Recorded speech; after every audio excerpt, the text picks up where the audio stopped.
আসসালামু আলাইকুম। আমি জেসমিন লাইফস্টাইল ব্লগ থেকে বলছি। আশা রাখি কাছে এবং দূরে যে যেখানে আছেন সবাই ভালো আছেন। আলহামদুলিল্লাহ আমরাও সবাই ভালো আছি। তো ভিউয়ার্স, আমি আজকের ব্লগটি শুরু করেছি আমার রুম থেকে। যে প্রত্যেকটা মেয়েরই, প্রত্যেকটা মানুষেরই সকালবেলা ঘুম থেকে উঠে আগে বিছনাটা গুছাতে হয়। তা আমিও একই কাজ করেছি। সকালে ঘুম থেকে উঠে বিছানাটা গুছিয়ে সুন্দর করে পরিপাটি করে নিয়েছি। বিছানাটা গুছানো থাকলে মনটা অনেক ফ্রেশ থাকে, তাই সবার আগে বিছানাটা গুছাতে হয়। অন্যান্য কাজ বাদ দিয়ে আগে বিছানাটা গুছিয়ে নিই। তো বিছানা গুছানোর পর চলে গেছি আমি। এই তো আমার পুরো রুমটা আমি গুছিয়ে নিয়েছি। প্রত্যেকটা ফার্নিচার মুছে পরিষ্কার করেছি আর চলে আসলাম রান্নাঘরে। তো রান্না করে প্রথমে এসে চাটা বসিয়ে দিয়েছি। আর চা বসিয়ে যে বাহিরের একটু সকালের দৃশ্যটা দেখে নিলাম জানালা দিয়ে। তো চা বানানোর পরে নাস্তার আয়োজন রেডি করতে হয়।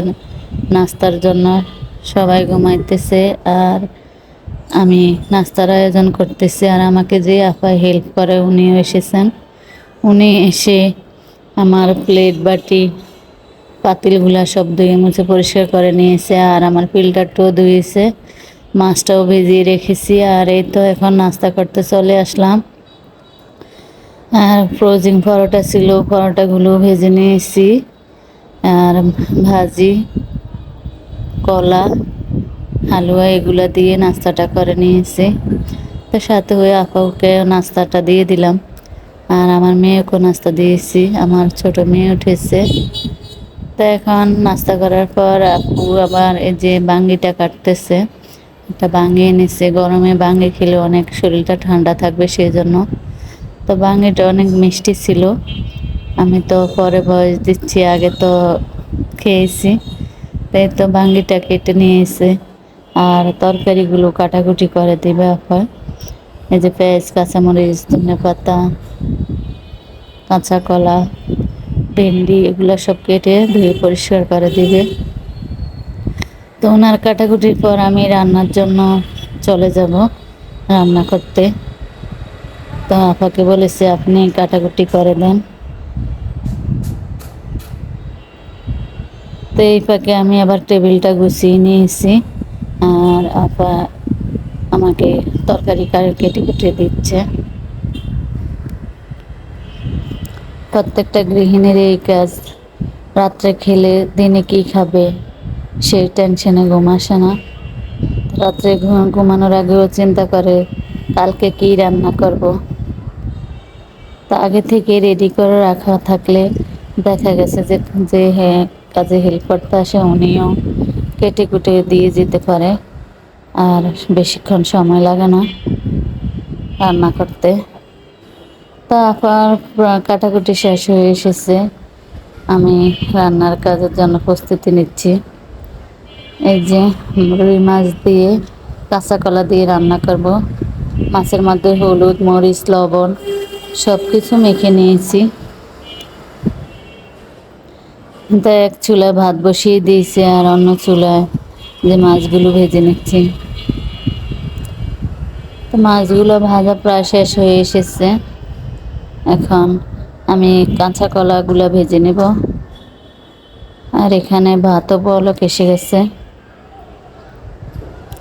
তো কাঁচা কলাগুলো এই যে একটু হলুদ মরিচ লবণ দিয়ে, সামান্য হলুদ মরিচ লবণ দিয়ে তেলে ভেজে নিচ্ছি। এইভাবে ভেজে রান্না করলে কাঁচা কলাটা অনেক মজা লাগে, পাঞ্ছে লাগে না, খুব ভালো লাগে। আমি বেশিরভাগই এভাবে রান্না করি। আর এই রান্নাটা আমার শাশুড়ি মার কাছ থেকে শিখেছি। উনি সবসময় কলা এভাবে ভেজে রান্না করতো। তা আমিও তারপর থেকে এভাবেই রান্না করি। এই তো কলাগুলো ভেজে নিয়েছি। আর এখন তরকারিটা রান্না করার জন্য পেঁয়াজটা একটু হালকা বাদামি করে ভেজে নিয়েছি। আর এখন হলুদ, মরিচ, লবণ, জিরা গুঁড়া দিয়ে মশলাটা ভালো করে কষিয়ে নেব। আর দিয়েছি কাঁচামরিচ।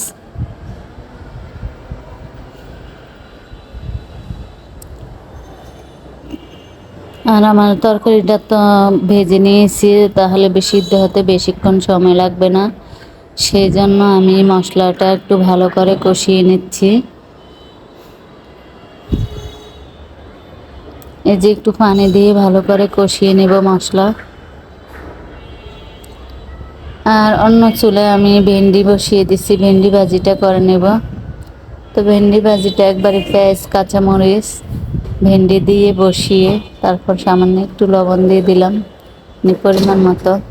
ভেন্ডিটা একদম অল্প একটু হয়ে যাবে, সেই জন্য পরিমাণ মতো লবণ দিচ্ছি। আর এদিক দিয়ে আমার মশলাটাও কষানো হয়ে গেছে।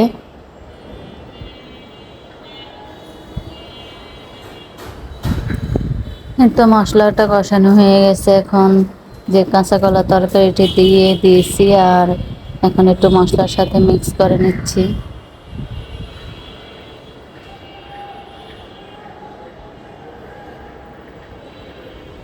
তো ভালো করে মশলার সাথে মিক্স করে না হয়েছে, এখন আমি পরিমাণ মতো পানি দিয়ে দিয়েছি।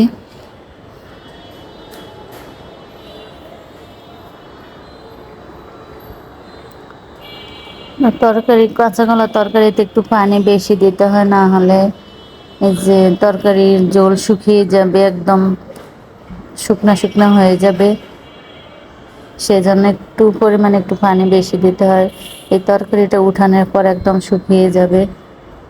তো এখন তরকারি দিয়ে একবারে মাছগুলো একসাথে দিয়ে দিচ্ছি, কারণ কলাটা তো সিদ্ধ করেই, সেজন্য। তো মাছগুলো দিয়ে তারপর কিছুক্ষণ রেখে রান্না করব।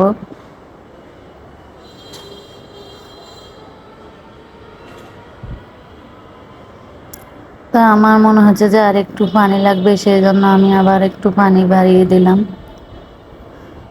এই যে আমার তরকারিটা রান্না হয়ে গেছে। আর ভেন্ডি ভাজিটাও করে নিয়েছি। রান্নার পরে চুলার আশেপাশে সব পরিষ্কার করে নেওয়া হয়েছে। এই যে পাতার মাঠটা ঠিকা দিয়ে রেখেছি ভালো করে পানি ঝরার জন্য। তাই তো রান্নাবান্না শেষ, দুপুরের খাওয়ার আয়োজন। খাবারটা টেবিলে সাজিয়ে আপনাদের সাথে একটু শেয়ার করলাম। এখন আমরা সবাই মিলে ভাতটা খেয়ে নেব, দুপুরের খাবার খেয়ে নেব। তো ভিউয়ার্স, আমার ভিডিওটি যদি ভালো লাগে তাহলে লাইক কমেন্ট শেয়ার করবেন এবং সাবস্ক্রাইব করে আমার পাশে থাকবেন। পরবর্তী ভিডিও দেখার আমন্ত্রণ হলো। আজকের জন্য বিদায় নিচ্ছি। আল্লাহ হাফেজ।